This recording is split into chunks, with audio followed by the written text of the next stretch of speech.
So this is the final part of task 3B, where you're going to be annotating the cascading style sheet. Now before that, it's really important to check that all these requirements have been met.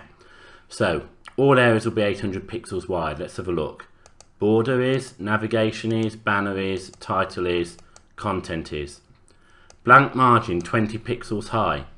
Okay, so there's our border or margin, whatever you've chosen to call it, 20 pixels high. Navigation area 40 pixels high. There's navigation, 40 pixels, and we keep checking through like this. All areas should be dark blue. So look at that #0999, except content, which would be CFFF. And then we check our paragraph, our bodies, H1, A link and A visited. Make sure that they're all correct. Now one thing that you can do is you can screenshot each of these individually and show that they've been met, that the requirements have been met. Or what you can do is right hand click on the actual file, select open with and go for WordPad.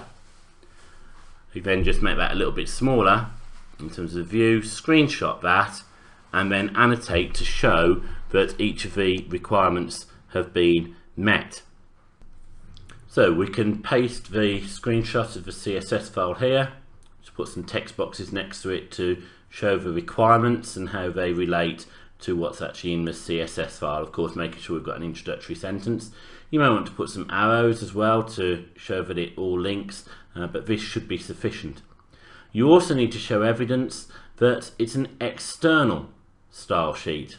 So these are the two things that we need, one showing the file and one showing the link from the index, the home page, to that style sheet itself.